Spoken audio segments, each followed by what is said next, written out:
बोलिए श्री सद्गुरु महाराज की जय।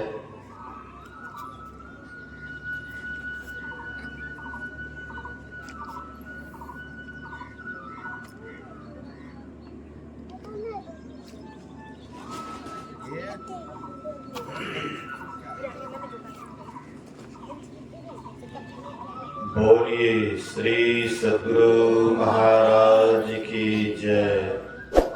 श्री सद्गुरु महाराज की जय। श्री सद्गुरु महाराज की जय। अखंड मंडलाकारं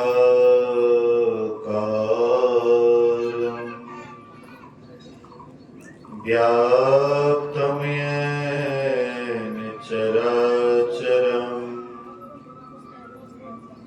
तत्पदं दर्शितं येन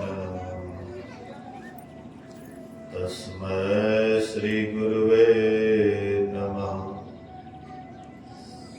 धन्य धन्य सतगुरु सुखद महिमा कहे न जाए। जो कछु कहो तुम्हारी कृपा मोते कछु न बसाए। सर्वत्र सर्वदा वर्तमान सद्गुरु महाराज जी के पावन चरणों में कोटि कोटि नमन।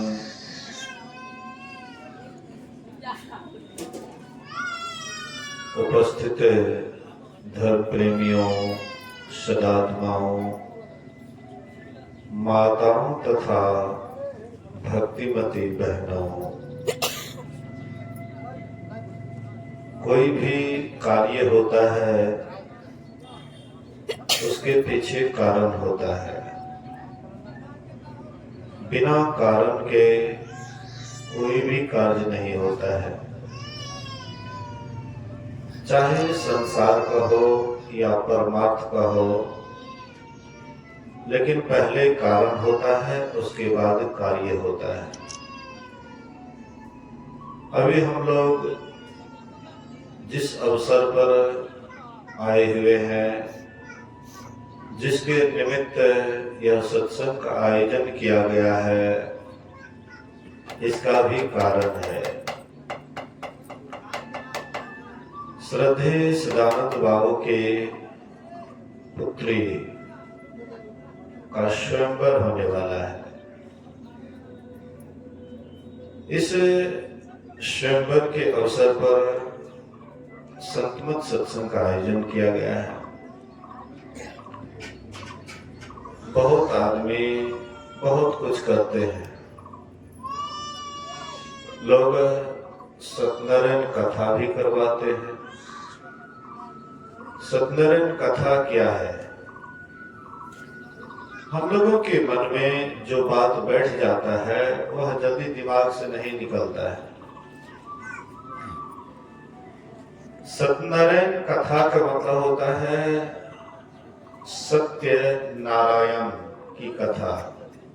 जो सत्य है वही नारायण है, वही परमात्मा है, और उसकी कथा को सत्यनारायण कथा कहते हैं। लेकिन हम लोग करते क्या है? पंडित जी को बुलाते हैं, पंडित जी लीलावती कलावती की कथा कर देते हैं। हम लोग सोचते हैं कि सत्यनारायण कथा हो गई। क्या ये लीलावती कलावती की कहानी क्या सत्यनारायण कथा है? सत्यनारायण सत्य परमात्मा को जनाने का जो काम होता है, उसको कैसे जाने, उसको कैसे पहचाने, उसको कैसे प्राप्त करें, जहां पर इसकी चर्चा होती है वही है असली सत्यनारायण कथा। और वह जो हम लोग एक नियम निभाते हैं कि सत्यनारायण कथा करवा रहे हैं, तो वह आपको सही में सत्यनारायण कथा नहीं करते। कोई कहानी कह करके आपके मन को बहला देते हैं। हम लोग मन को बहलाने का ही काम अधिकतर करते हैं। जिससे हमारा कल्याण होता है वह काम हम कम करते हैं, और जिससे हमारा कल्याण नहीं होगा वही काम हम ज्यादा करते हैं। तो हमारा कल्याण होगा वह सत्यनारायण को जानने पर। वह सत्यनारायण हर जगह है, कोई जगह उससे खाली नहीं है। हम में भी वही सत्यनारायण है, आप में भी वही सत्यनारायण है। कोई भी जगह वह सत्यनारायण से खाली नहीं है। वह कैसा है, उनके पास जाने का रास्ता क्या है, इन सारी बातों की जहां चर्चा होती है, असली सत्यनारायण कथा वही है। तो अभी हम लोग सत्यनारायण कथा में आए हुए हैं। कहते हैं प्रथम देव गुरुदेव जगत में और न दूजो देवा, गुरु पूजे सब देवन पूजे, गुरु सेवा सब सेवा। संसार में वह सत्यनारायण को जानने के लिए जब तक कोई पहुंचे हुए गुरु आपके जीवन में नहीं मिलेगा, वह सत्यनारायण को आज तक कोई नहीं जान पाया है। राम भी गुरु के शरण में गए, इसलिए सत्यनारायण को जाने, अपनी आत्मा को तभी जाने। कृष्ण भी संत सद्गुरु के शरण में गए, तभी वे भी अपने आप को पाए। जितने महान से महान व्यक्ति हुए सब गुरु के शरण में गए, लेकिन गुरु गुरु में भेद है, गुरु गुरु में भाव। कबीर वह गुरु नित बंदिए, जो शब्द बतावे दाव। शब्द का दाव जो बताते हैं, शब्द भेदी गुरु जब मिलता है तब यह जीव का कल्याण होता है। गुरु अगर शब्द भेदी नहीं है, सार शब्द को नहीं जानते हैं, तो ऐसे गुरु के सानिध्य में जाने से शिष्य का कभी परम कल्याण नहीं होता है। गुरु कैसा होना चाहिए? तो शब्द पारखी होना चाहिए, शब्द का परख होना चाहिए। वह बाहर का शब्द नहीं। बाहर का शब्द लोग रट रट करके विद्वान हो सकते हैं, लेकिन बाहर के शब्द को रट करके विद्वान हो सकता है, लेकिन वह कभी परमात्मा को नहीं पा सकता है। परमात्मा को पाने के लिए भीतर में शब्द है, और ये इस कान से नहीं सुना जाता है। ये कान बहरा है। कहते हैं बहरा सुनी सुनी मस्त होता है, बात बतावे सारी।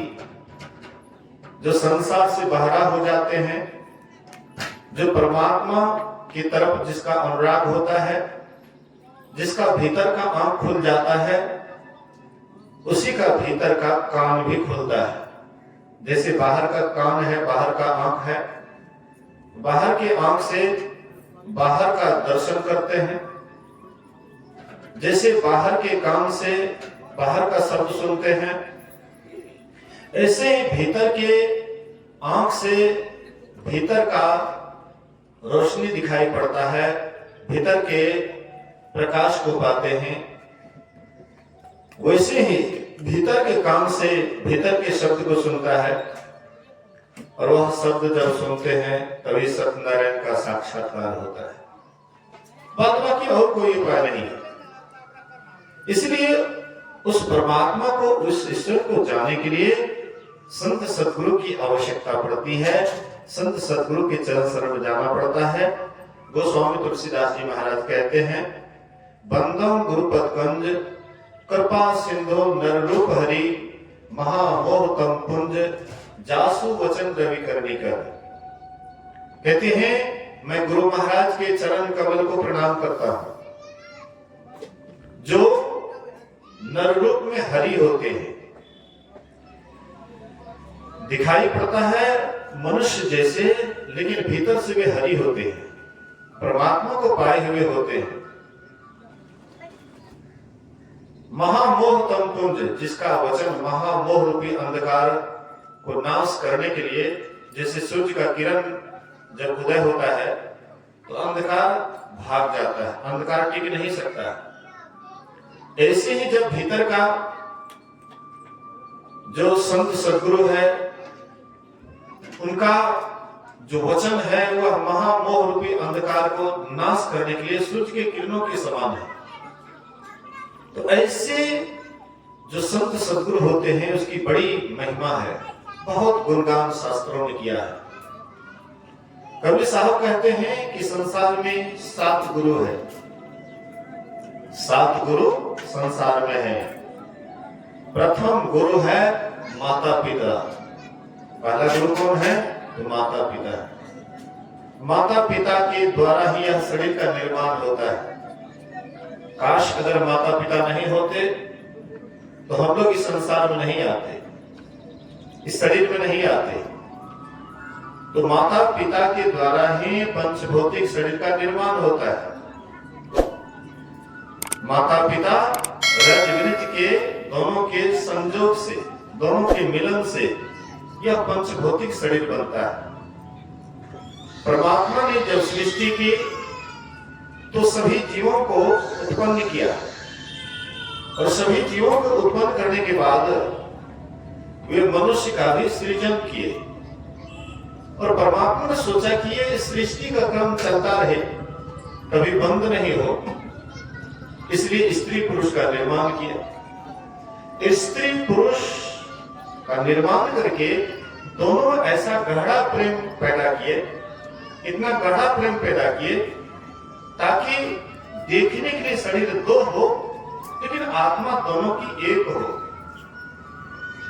और इस तरह से परमात्मा ने दोनों को बनाया कि शायद एक दूसरे के बिना अधूरा लगता है। स्त्री पुरुष के बिना अधूरा लगता है, पुरुष स्त्री के बिना अधूरा लगता है। दोनों का ऐसा तालमेल है कि एक दूसरे के बिना एक दूसरा अधूरा लगता है। प्रेम पैदा किया आपस में, एक स्नेह पैदा किए। ये संसार हमारा चलता रहे, संसार ये सृष्टि चलती रहे, कभी रुके नहीं, इसलिए परमात्मा ने ऐसा किया। कुछ महात्मा का कहना है कि पहले ये मनुष्य नहीं था। बोलिए श्री सद्गुरु। कार्यकर्ता से अनुरोध है कि थोड़ा शांति ढंग से काम करें, बगल में सत्संग हो रहा है, हलचल ना करें, शांति से काम करें। बोलिए श्री सद्गुरु। कुछ वैज्ञानिकों या महात्मा का कहना है कि पहले मनुष्य नहीं था, अमीबा नाम के एक जानवर थे और उसी को 2 भाग किया गया।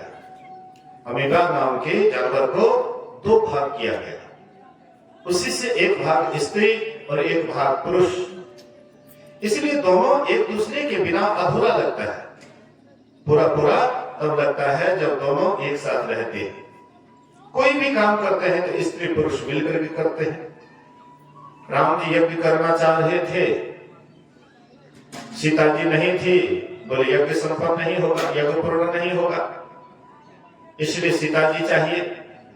लेकिन सीता जी को तो वनवास दे दिए, सीता जी को 12 वर्ष के लिए वनवास दिए। अब राम जी वचन को लौटा भी नहीं सकते हैं। रघुकुल रीत सदा चली आई, अपराण जाई पर वचन न जाई। वचन को लौटा भी नहीं सकते, सीता जी को लौटा भी नहीं सकते हैं। सोचा तब क्या किया जाए, सोचा दूसरी ही शादी कर ले। वशिष्ठ मुनि कहते हैं कि राम जी अब तुमको दूसरी शादी करनी पड़ेगी। राम जी कहते हैं कि हम सीता को सुहागे रात में वचन दे दिए थे कि तुम हमारे जीवन में एक तुम ही रहोगी, दूसरा मेरे जीवन में नहीं आ सकता है। तो मैं वचन दे दिया हूं, वचनबद्ध हूं। महाराज दशरथ की 3 पत्नियां थी, लेकिन राम जी शुरू में ही सुहाग रात में ही ये वचन देते हैं कि तुम्हारे सिवा मैं किसी की तरफ नहीं देखूंगा। तो राम जी बोले कि मैं तो ये नहीं कर सकता हूं, दूसरी शादी तो नहीं कर सकता। बोले कोई और अगर शास्त्रीय विधि से उपाय है तो वह बताने की कृपा किया जाए। तो कहते हाँ, एक और विधि है। पत्नी के अभाव में यज्ञ अगर हम कर रहे हैं तो पत्नी के अभाव में पत्नी की प्रतिमूर्ति ले सकते हैं, उसका प्रतीक ले सकते हैं। अगर कोई ब्राह्मण है तो ब्राह्मण पित्तल की मूर्ति से यज्ञ संपन्न कर सकते हैं। कोई अगर क्षत्रिय है तो सोने की मूर्ति बना करके यज्ञ संपन्न हो सकता है। कोई वैश्य है तो वह चांदी की मूर्ति बना करके यज्ञ संपन्न हो सकता है। कोई शूद्र है तो वह लोहे की मूर्ति बना करके यज्ञ संपन्न कर सकते हैं। एक विधि ये भी है, मतलब ये इससे स्पष्ट होता है कि कोई भी कार्य करने पर स्त्री पुरुष का साथ चाहिए। एक ही काम है जो बिना साथ किए भी हो सकता है, लेकिन उस काम में भी अगर दोनों एक दूसरे का सहारा होता है और ज्यादा लाभ होता है। संसार के लिए स्त्री पुरुष का संग चाहिए, परमार्थ के लिए, परमात्मा को पाने के लिए कोई अकेले भी परमात्मा के पद पर जा सकता है, परमात्मा को पा सकता है। और अगर अनुकूल स्त्री हो तो उनसे भी ईश्वर भक्ति करने में मदद मिलती है। नामदेव जी महाराज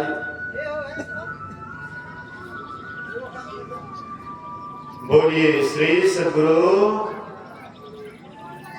नामदेव जी महाराज की पत्नी बहुत अनुकूल थी। पति की हर हमेशा सेवा सुरक्षा में हर हमेशा संलग्न रहती थी, हर हमेशा देखरेख करती थी पति को क्या चाहिए। नामदेव जी महाराज दिन रात भगवान के भक्ति में ही लवलीन रहते थे, दिन रात लवलीन रहते थे। उनको संसार का कोई काम अच्छा नहीं लगता था। सत्संग भजन ध्यान में ही उसका समय पूरा का पूरा बीता था। और उनकी पत्नी कभी विरोध नहीं करती थी, पति का पूरा समर्थन करती थी कि पूजा पाठ या सत्संग भजन में क्या कमी हो रही है, दिन रात सेवा में तत्पर रहती थी। ऐसी अनुकूलता, उनको ध्यान भजन में बहुत अच्छा लगता था, बहुत मन लगता था। कर्दम ऋषि की भी शादी हो जाती है तो कर्दम ऋषि देवहूति से मतलब जो है उनसे बात नहीं किए, अलग गए ध्यान साधना में, ध्यान साधना में लग जाते हैं कर्दम मुनि। 12 वर्ष तक ध्यान में लवलीन रहे, साधना में लवलीन रहे। 12 वर्ष के बाद जब उसका ध्यान टूटा तब देखते हैं कि एक नारी है और सुखी सी, शरीर उसका सूखा हुआ है, चेहरे में झुर्रियां पड़ रही है, चेहरा बड़ा कमजोर लग रहा है, शरीर से कमजोर है, दुबली पतली है। कहते देवी तुम कौन हो, तुम कौन हो? बोले आपने नहीं पहचाना, मैं आपकी धर्म पत्नी हूं। तो देवी तुम कब से मेरे पास हो? बोले कि जब से शादी हुई है, आप ध्यान में बैठ गए, तपस्या में बैठ गए, मैं तो आप ही की सेवा सुरक्षा में दिन रात लगी रही। 12 वर्ष तक कर्दम ऋषि बड़े खुश हुए कि देवी तुमने अपने सुख को त्याग करके, अपने सभी सुखों को त्याग करके तुमने बड़ी सेवा की है, इसलिए मांगो। क्या मांगती है? वरदान मांगो, हमसे क्या मांगती है? बोले कि हमको संतान चाहिए, कम से कम एक संतान, एक पुत्र। तो दोनों का संजोग होता है, 9 पुत्रियां ही हो गई। बोले कि देवी अब मुझे फुर्सत दो, अब मैं जाऊंगा ध्यान भजन करने के लिए। बोले कि जो वचन दिया अभी पूरा नहीं हुआ है। उसके बाद 10वां पुत्र हुआ। उसके बाद कर्दम ऋषि फिर वैराग्य लिए। हमारे जितने भी ऋषि मुनि थे, शादी होने के बाद भी वे ब्रह्मचर्य का पालन करते थे, नियम के साथ रहते थे। संतान उत्पत्ति जब जरूरत पड़ता था तब पति पत्नी का संजोग होता था, बाद बाकी वे बड़े संयम से जीवन जीते थे, इसलिए पुत्र या पुत्री भी होता था तो वे भी बड़े संस्कारी होते थे, बड़े अच्छे स्वभाव के होते थे। लेकिन ये जब से हम आप पति पत्नी में नियम निष्ठा से जैसे हम लोग वंचित होने लगे, वैसे ही धीरे धीरे संतान नालायक पैदा होने लगा। ये किसी और का दोष नहीं है, ये माता पिता का ही दोष है। माता पिता चाहे तो उत्तम से उत्तम संतान प्राप्त कर सकते हैं, और माता पिता अगर चाहे तो निकृष्ट निकृष्ट संतान भी प्राप्त कर सकते हैं, उत्पन्न कर सकते हैं। ये माता पिता क्या ऊपर है।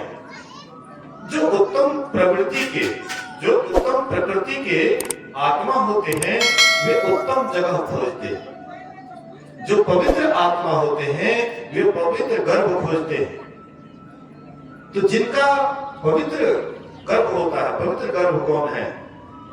जो पुरुष या नारी मिल करके ध्यान करते हैं, साधना करते हैं, परमात्मा के भजन में लवलीन रहते हैं, परमात्मा के ध्यान में लवलीन रहते हैं, उनका हर तरह से उसका मन पवित्र हो जाता है। शरीर से भी पवित्र रहते हैं, हृदय से भी पवित्र रहते हैं, आत्मा की भी पवित्रता उनके अंदर होती है। ये तीनों की जो पवित्रता होती है, तब जो पति पत्नी का संजोग होता है, उसके बाद जो पवित्र आत्मा है उनके गर्भ में प्रवेश करता है, और वही संतान माता पिता का नाम रोशन करता है। ऐसे संतान को, उत्तम संतान को उत्पन्न करने के लिए उत्तम संस्कार होना आवश्यक है। दोनों पति पत्नी का उत्तम संस्कार होना आवश्यक है। वासनात्मक भाव से पति पत्नी का संजोग नहीं हो, परमात्मा के सुमरन ध्यान करते हुए, तपस्या करते हुए अगर पति पत्नी का संजोग हो, तो शायद वह पवित्र आत्मा उनके गर्भ से जन्म ले सकता है, जो पूरे खानदान का नाम रोशन कर सकता है। इसलिए माता पिता का ही सारा श्रेय है, अच्छे या बुरे का सारा उसी के ऊपर है। तो कबीर साहब कहते हैं, प्रथम गुरु कौन है? माता पिता है। माता पिता के द्वारा ही ये शरीर का निर्माण होता है। प्रथम गुरु है माता पिता, रज बिरज की सोई दाता। दूसर गुरु है मन की धाई, गिरह बास की बंद छुड़ाई। कहते दूसरा गुरु कौन है? तो धाई। धाई कहिए या आजकल के समय में नर्स कहिए। नर्स पहले धाई होती थी, चमैन होती थी। कोई भी बच्चा जन्म होने वाला होता था तो चमैन आती थी, उसमें मदद करती थी। लेकिन आजकल हॉस्पिटल है, अस्पताल है, और वहां पर नर्स होती हैं, आशा होती हैं, और वही बच्चे का देखभाल करती हैं, प्रसव पीड़ा के समय मदद करती हैं। तो दूसरा गुरु कौन है? तो नर्स कहिए या आशा कहिए, ये दूसरी गुरु है। मतलब उस समय मां बेहोश रहती है, बच्चे का देखभाल नहीं कर पाती है, और उस समय में बच्चा का सारा देखभाल वही रह करके करती है, इसलिए दूसरा गुरु वही है। लाल पुरेन को काटती है, इसलिए दूसरा गुरु वे है। तीसरा गुरु जिन धरिया नामा, ले ले नाम पुकारे गामा। तीसरा गुरु कौन है? जो आपका नाम रख देता है कि आज से फलाना नाम हुआ। शरीर का नाम, आत्मा का नाम तो है ही नहीं। तो शरीर का नाम जो देते हैं, रखते हैं, वह तीसरा गुरु हो गया। चौथा गुरु जिन शिक्षा दिन्हा, जगत व्यवहार सभी तब चिन्हा। चौथा गुरु वे होते हैं जो आपको शिक्षा देता है। आप स्कूल में जाते हैं, कॉलेज में जाते हैं, और वहां पर आपके बुद्धि को विकसित करता है, आपको संसार में रहने के लायक बनाता है। संसार में कैसे रहें, दो पैसा कैसे कमावें, ये जो बतलाते हैं वही होता है शिक्षा गुरु। ये चौथे गुरु होते हैं। पंचम गुरु जिन वैष्णव के राम नाम का सुमरन देना। पांचवा गुरु वे होते हैं कि हम जो सो खा रहे थे, मांस मदिरा आदि जैसे जैसे भोजन करते थे, नहीं समझते थे क्या खाना चाहिए क्या नहीं खाना चाहिए। लेकिन पांचवा गुरु आपको समझा बुझा करके कि देखो ये मनुष्य का खाने वाली वस्तु नहीं है, मांस मछली मनुष्य को नहीं खाना चाहिए, ये जानवरों के लिए मांसाहारी जानवरों का भोजन है, मनुष्य का नहीं है। समझा बुझा करके फुसला करके प्रेम प्यार से आपको समझाते बुझाते हैं, वैष्णव कर देते हैं। उसी का नाम है पांचवा गुरु। छठा गुरु जिन ब्रह्मगढ़ तोड़ा दुविधा मेटी एक से जुड़ा। छठा गुरु वे होते हैं जो आपके दुविधा को हटा दिए कि तुम किधर जा रहे हो, तुम्हारे अंदर में परमात्मा है, बाहर में भटकोगे परेशान होगे। बाहर भरमी हो नहीं प्रभु कोई हो, अभी अंतर धसु हो। बाहर में भरोगे परमात्मा नहीं मिलेगा, हाँ लेकिन परेशानी हाथ जरूर लगेंगे। हम लोग जाते हैं बाबा धाम, बाबा धाम जाते हैं, कितना परिश्रम लगता है, थोड़ा सा इस पर विचार कीजिए। दौड़ते हुए जाते हैं, कितना परेशान होते हैं, बुखार लग जाता है, पैर फूल जाता है, शरीर आपका बहुत शरीर में कष्ट होता है। लेकिन वे भोले बाबा क्या हमारे अंदर नहीं है? वे भोले बाबा हमारे अंदर में है। बिंदुनाथ महालिंगम शिव शक्ति निकेतनम देहम शिवालयम प्रोक्तम सिद्धम सर्वदेही नाम। इस शरीर में बिंदु और नाथ के रूप में शिव और पार्वती विराजमान है। लेकिन देखने की कला होनी चाहिए, देखने का ढंग होना चाहिए। अगर देखने का ढंग नहीं जानेंगे तो शिव पार्वती हमें कहीं भी जाने पर नहीं मिलेगा। वह हमारे भीतर में है। बिंदु के रूप में पार्वती जी हैं और नाथ के रूप में शिव जी हैं। जैसे आप जलधरी देखते हैं और जलधरी के ऊपर में शिवलिंग देखते हैं, इसी तरह से बिंदु के मध्य में नाद उपस्थित होता है। बिंदु का जब भेदन करते हैं तो नाद लिंग उपस्थित हो जाता है और यह हमारे भीतर में है। लेकिन हम भीतर के रहस्य को नहीं जानते हैं तो हम बाहर बाहर दौड़ते हैं और दौड़ते दौड़ते भले ही हम समाप्त हो जाते हैं, लेकिन शिव पार्वती किसी को भी मिलता है तो अपने भीतर में ही मिलता है, बाहर में नहीं। तो छठा गुरु आपके भ्रम को तोड़ करके एक परमात्मा से आपको जोड़ देते हैं, इसी का नाम है छठा गुरु। सातम गुरु सत लखाया जहां का तत्व सो तहां समाया। सातवां गुरु वे होते हैं कि उस परमात्मा से मिला देते हैं, परमात्मा से एक में करा देते हैं। आप में परमात्मा में कोई अंतर नहीं रखते हैं, कहते जो तुम हो वही परमात्मा है। आपको साधन विधि बतला करके और साधना करवा करके सीधा परमात्मा से आपको मिलवा देते हैं, इसी का नाम है सातवां गुरु। कबीर सात गुरु संसार में चेला सब संसार, असतगुरु सोई जानिए जो भवजल उतारे पार। जो भवसागर को पार करा दे, आवागमन से आपको छुड़ा दे, सभी दुखों से मुक्त कर दे, इसी का नाम है सातवां गुरु। महापुरुष कहते हैं कि जब तक ये गुरु के शरण में नहीं जाओगे तब तक तुम्हारा कल्याण उद्धार नहीं होगा। गुरु के शरण में जब जाना होगा तभी सफल तेरा जीवन होगा, तभी तुम्हारा सफल जीवन होगा, और नहीं तो ये जीवन निरर्थक चला जाएगा। गार्हस्थ जीवन कोई खराब जीवन नहीं है, लेकिन गृहस्थ जीवन में परमात्मा की भक्ति हो तो समझ जाइए कि सोना में सुगंध है। शादी करना कोई गुनाह नहीं है, लेकिन शादी करके विषय वासना में लिप्त हो जाना यह गुनाह है। शादी होने के बाद शादी होना चाहिए, शादी नहीं होगा अकेले आपको चलने में कठिनाई होगी, अकेले मत जाना वह राह। शादी होने के बाद अकेले कहां जाओगे, अकेले मत जाना वह राह, गुरु बिन नहीं होगा निर्वाह।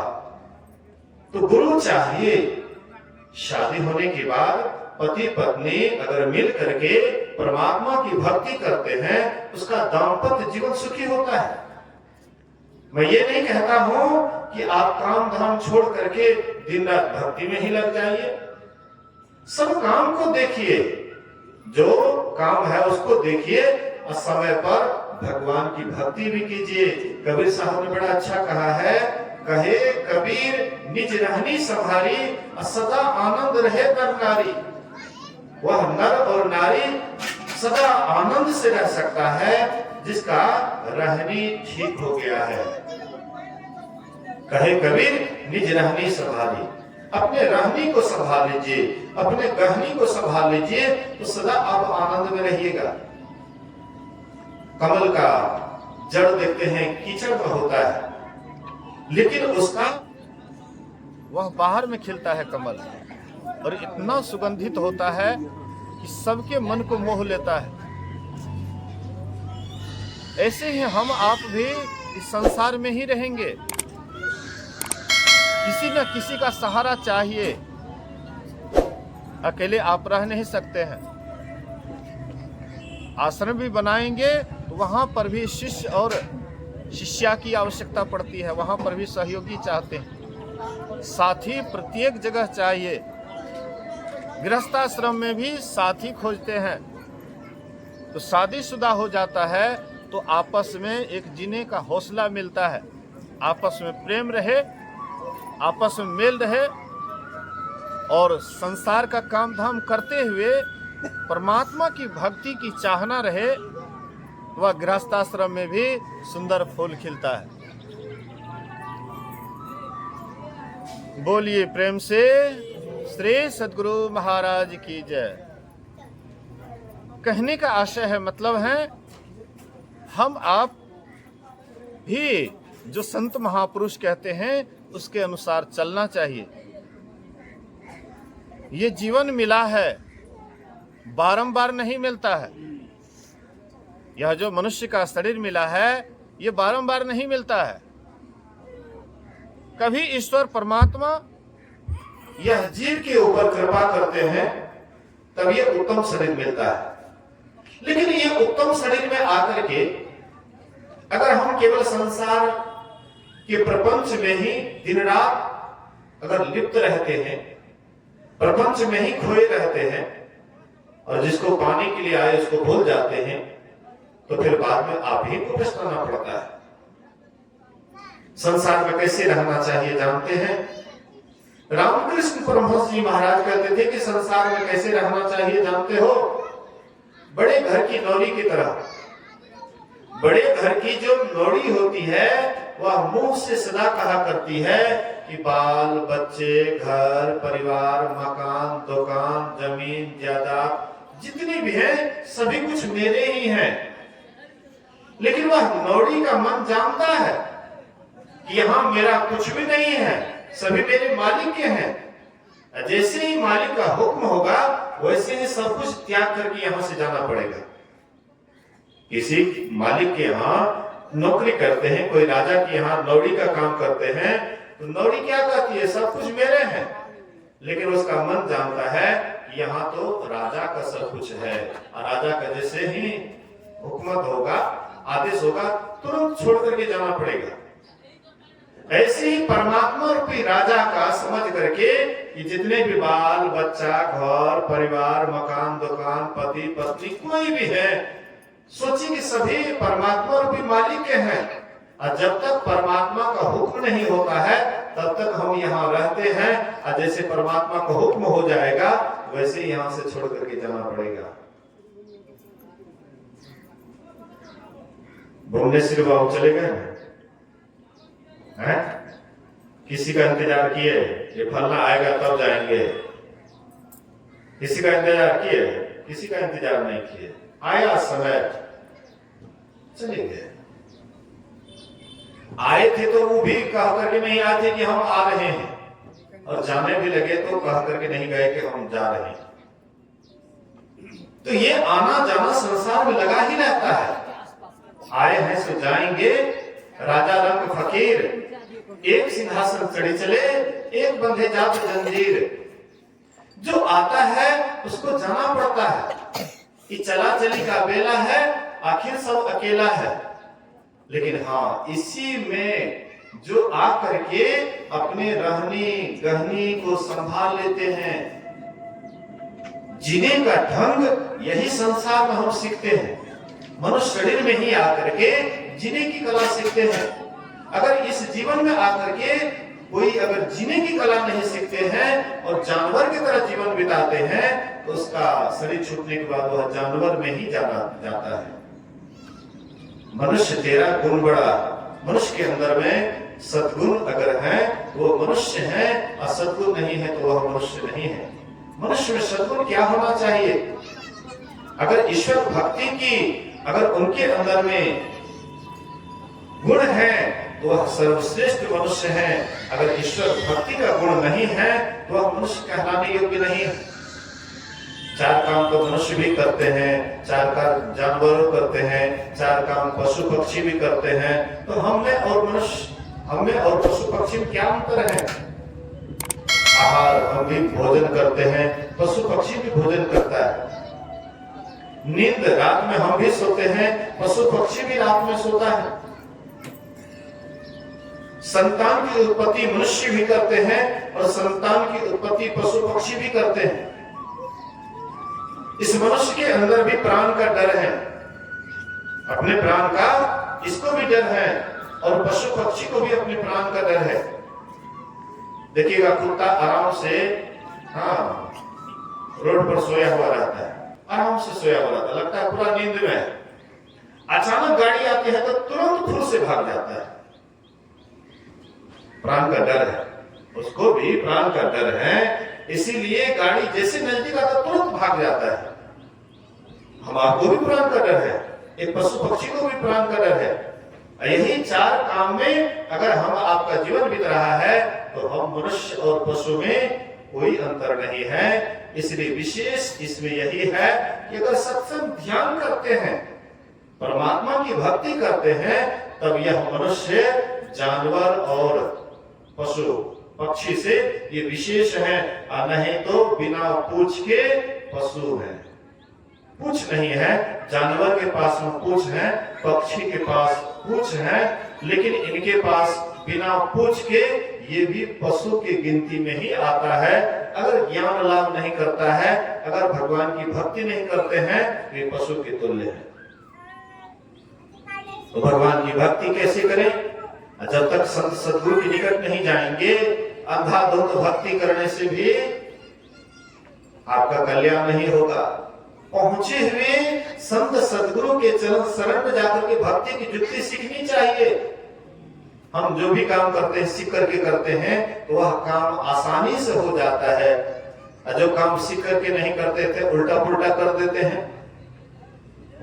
प्रत्येक काम सीख करके करना पड़ता है, इसलिए ईश्वर की भक्ति भी सीख करके करना पड़ता है, और वह भी जैसे तैसे से सीख करके नहीं। प्रहलाद ध्रुव जी महाराज 5 वर्ष के बालक थे और वे गए, सौतेली मां बगल में थी, पिता की गोद में गए बैठने के लिए। राजा उत्तानपाद के गोद में गए बैठने के लिए। उसकी सौतेली मां सुरुचि ध्रुव का हाथ पकड़ लिए, 2-3 थप्पड़ लगा दिए मुंह में, और कहते हैं कि तुम पिता के गोद में बैठने के हकदार नहीं हो। पिता के गोद में वही बैठेगा जो हमसे पैदा होगा। अगर तुम्हें बहुत शौक है पिता के गोद में बैठने का, तो जा जंगल जाकर के तपस्या कर, और तपस्या करके फिर मेरे गर्भ से जब तुम जन्म लोगे तभी तुम पिता के गोद में बैठोगे, नहीं तो पिता के गोद में बैठने का अधिकार नहीं है। ध्रुव को बड़ा चोट लगा, गए अपनी मां के पास, और मां से कहते हैं, मां, छोटी मां ने मुझे थप्पड़ मारा और बोले कि पिता के गोद में बैठने का अधिकारी नहीं हो। अगर पिता के गोद में बैठना ही चाहते हो, बहुत शौक है बैठने का, तो जाकर के जाओ जंगल तपस्या करो, और तपस्या करके मेरे गर्भ से जब पैदा लोगे तभी तुम पिता के गोद में बैठने का हकदार बनोगे। तो उसकी मां कहती है, बेटा, छोटी मां ने बिल्कुल ठीक कहा है, जाओ बेटा तपस्या करो। अब तपस्या करके इस पिता के गोद में, अरे ये पिता तो थोड़ी देर के लिए बैठाएंगे फिर तुमको गोद से उतार देंगे, लेकिन ऐसे भी पिता हैं कि एक बार अगर गोद में बैठा ले कभी वह उतारेगा नहीं गोद से। ऐसे पिता के गोद में बैठ जाओ, जाओ बेटा तपस्या करो। ध्रुव जी महाराज चल देते हैं जंगल, जंगल जैसे चलने लग जाते, रास्ते में मिल जाता है नारद बाबा। नारद बाबा देखते हैं कि छोटा सा बालक है 5 ही वर्ष का, देखते हैं जंगल की ओर जा रहा है। नारद बाबा कहते हैं बालक कहां जा रहे हो? बोले कि तपस्या करने जा रहा हूं। बोले अरे इसने तुमको ऐसा बचा दिया, अभी तुम बच्चे हो, छोटे हो। अरे घर परिवार में ऐसे ही झगड़ा होता है, फिर बेमेल है तो मेल भी हो जाएगा। ये तुमको किसने परामर्श दिया है? और इतनी छोटी कम उम्र में जंगल, जानते हो जंगल में कैसा हिंसक जानवर होता है, बाघ होता है, सिंह होता है, एक एक सर्प होता है, विषैला बिच्छू होता है, आदि ऐसे ऐसे हिंसक जानवर होते हैं। क्या तुम बच पाओगे? वह बच्चा कहता है, 5 ही वर्ष का बालक था लेकिन था बड़ा मेधावी, दिमाग का बहुत तेज, इसलिए कहता है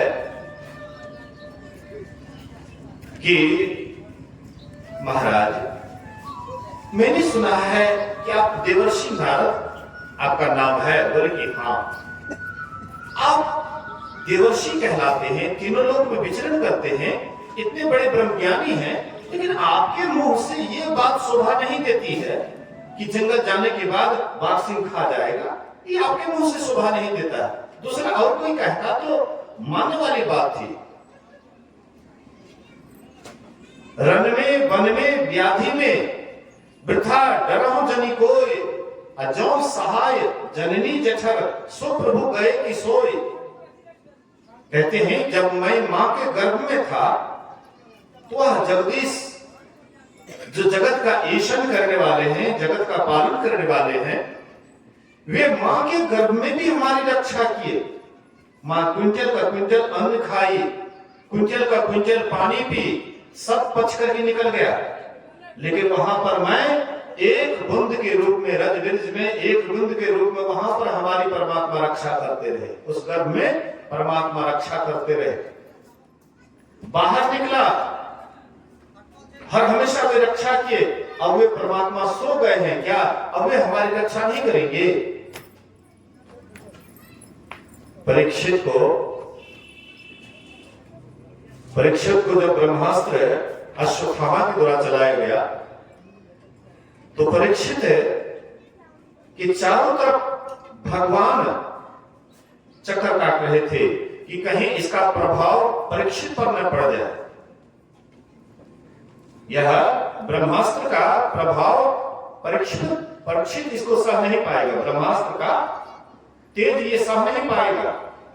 इसलिए भगवान उनके चारों तरफ चक्कर काट रहे थे कि इसको ये ब्रह्मास्त्र इसको कोई कष्ट न दे। तो परीक्षित गर्भ में ही सोच रहा था कि ये कौन है, कौन हमारी चारों तरफ घूम रहे हैं, रक्षा कर रहे हैं। परीक्षा ले रहे थे कि कौन है ये, परीक्षा ले रहे थे, इसलिए नाम उसका परीक्षित पड़ा। परीक्षा लेने के कारण, भगवान की परीक्षा लेने के कारण कि कौन हमारे चारों तरफ चक्कर काट रहा है, परीक्षा लेने के कारण उसका नाम परीक्षित पड़ा। तो जो परमात्मा हमारे गर्भ में भी रक्षा कर रहे थे, ऐसे परमात्मा क्या अवसर गए हैं, अब वे हमारी रक्षा नहीं करेंगे। नारद बाबा कहते हैं कि अरे देखने में तो तुम लगते हो 5 वर्ष का बालक, लेकिन बड़ा गंभीर बात करते हो, बड़ा ज्ञान की बात करते हो। अच्छा बोलो तो तुम जुक्ति जानते हो, तुम जा जो रहे हो परमात्मा की भक्ति करने के लिए। बेटा छोटा से छोटा काम लोग करते हैं तो तरीका जान करके करते हैं, जुक्ति जान करके करते हैं। और इतना बड़ा जो काम करने के लिए चले हो, जिस काम से बढ़ करके संसार में और कोई काम ही नहीं है, इतना बड़ा काम करने जा रहे हो, क्या तुम जुक्ति जानते हो? बोले बाबा वो तो नहीं जानता, वो तो नहीं जानता। बोले कि बिना युक्ति जाने कैसे भवसागर करोगे, कैसे परमात्मा की भक्ति करोगे?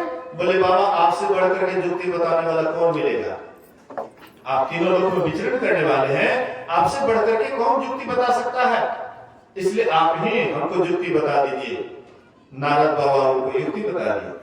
सप्त धातु का काया पिंजरा, तामाही जुगति बिन सुबह, असतगुरु मिले तो उभरे बाबू, आ नहीं तो प्रलय होगा। आवे संगे जात अकेला, ताते गोरख राम रमेला, काया हंस संगी होए आवा, अजात जोगी किन्हु नहीं पावा। इसलिए महापुरुष कहते हैं कि अगर हम उस ईश्वर को जानना चाहते हैं तो संत सद्गुरु के चरण शरण में जाइए, उससे युक्ति जानिए। भक्ति की युक्ति जान करके करेंगे। युक्ति से भक्ति यदि नहीं किया तो भव से त्राण कहाँ होगा, भव से छुटकारा कहाँ होगा? अगर युक्ति जान करके नहीं करेंगे, युक्ति करे तो सहजे तरह। एक छोटी सी कथा सुन लीजिए, उसके बाद मैं अपने वाणी में विराम दे दूंगा। बोलिए श्री सद्गुरु महाराज की जय। एक बाबा रास्ते से जा रहे थे, एक सुग्गा पिंजरा में पड़ा हुआ था। तो वह बाबा बोलते जा रहे थे, युक्ति करे सहजे तरह, युक्ति करे सहजे तरह। वह सुग्गा सुना, वह सुग्गा कहता है बाबा कि मंत्र को बदल दीजिए, आप जो मंत्र पढ़ रहे हैं इसको बदल दीजिए। बोले कि क्यों, कौन चीज? बोले कि राम राम कहे लोह पिंजर पड़े, राम राम कहे लोह पिंजर पड़े, यही आप सगरे प्रचार कीजिए। काहे के लिए कहते हैं? राम राम कहे भवसागर तरह, अरे राम राम कहे लोह पिंजर पड़े, राम राम कहने के ही कारण आज मैं लोहे के पिंजरा में पड़ा हूं। अगर राम राम मैं नहीं कहता तो मैं ये पिंजरा में नहीं पड़ा रहता। इसलिए आप इसका प्रचार मत कीजिए कि राम राम कहे भवसागर तरह, ये कहिए कि राम राम कहे लोह पिंजर पड़े। बोले कि बेटा सुनो, तुम अधूरी बात जानते हो। अरे राम राम कहे लोह पिंजर नहीं पड़े, बल्कि युक्ति करे भवसागर तरह। युक्ति करोगे, युक्ति जान करके राम राम कहोगे, भवसागर को तर जाओगे। ऐसे खाली राम राम कहोगे तो लोह पिंजर क्या, इस शरीर रूपी पिंजरा में पड़े रहोगे, कोई नहीं छुटकारा दिला सकता है। इसलिए युक्ति करे तो सहजे तरह। पहुंचे हुए संत सदगुरु से युक्ति लेकर के अगर तुम साधना करोगे, ध्यान करोगे मनयोग पूर्वक, तो युक्ति करे तो सहजे तरह, सहज में तुम तर जाओगे, आसानी से तर जाओगे। कहते बाबा हमको भी युक्ति बता दीजिए ना। आप कैसे युक्ति बताते, हमको भी बता दीजिए ताकि हम भी आजाद हो जाएं। बोले कि मैं तुमको बतलाता हूं, तुम इसका सुमरन करो, इस तरह से ध्यान करो, अपने श्वास को रोकने का इस तरह से कोशिश करो। महात्मा जी उसको बतला दिए। अब बोले कि जब पूरा लंबा समय जब तुम्हारा आदत हो जाएगा, श्वास को रोक सकते हो, तो तुम एक दिन आराम से लोहा के पिंजरा में पड़ जाना, श्वास को रोक लेना। मालिक सोचेंगे मर गया है, उसके बाद तुमको बाहर निकाल देंगे, फिर तुम आकाश में एकदम निर्गगन का सैर करते रह जाओ। तब तुमको सदा के लिए आजादी हो जाएगी, फिर तुम्हें कोई नहीं पिंजरा में डाल सकता है। तो वह थोड़ा थोड़ा साधन करने लगे, थोड़ा थोड़ा ध्यान करने लगे। करते करते धीरे धीरे श्वास को लंबा समय तक रोकने का अभ्यास हो गया। उसके बाद एक दिन वह क्या करते, श्वास को रोक करके पिंजरा में मुर्दा की तरह लेट जाता है। मालिक देखते कहते हैं सुगा कहीं मर तो नहीं गया है जी, देखो तो मालिक नौकर से कहते हैं देखो लगता है मर गया है। कहते मालिक जी तो लगता है कुछ नहीं, एक श्वासों नहीं चल रहा है। बोले कि जाओ उसको निकाल करके फेंक दो। मरिए भी यात्रा करके क्या करोगे, निकाल करके फेंक दो। तो नौकर आया, निकाल करके जैसे ही फेंका, अपने को स्वतंत्र पाया सुगा, और वह वहां से फूल से उड़ जाता है और निर्गगन का सैर करने लगा। हम आप भी ये शरीर रूपी पिंजरा में तब तक पड़े रहेंगे जब तक संत सद्गुरु नहीं मिलेंगे। और जब पूर्ण संत सदगुरु जब मिल जाएंगे तो हम लोग भी ये पिंजरा से सदा के लिए आजाद हो जाएंगे और भाव सागर से उद्धार हो जाएगा, कल्याण हो जाएगा। इन्हीं बात को सुनिए, समझिए और अपने जीवन को उतारिए। ये जो सत्संग करवाए हैं सदानंद बाबू अपने पुत्री के स्वयंवर के अवसर पर, गुरु महाराज जी करे उनका स्वयंवर शुभ शुभ हो और उनका दाम्पत्य जीवन भी सुखी हो। इस शुभ वचन के साथ एक बार सब आदमी गुरु महाराज जी का जय जयकार बुलंद आवाज में करें। बोलिए प्रेम से श्री सद्गुरु महाराज की जय।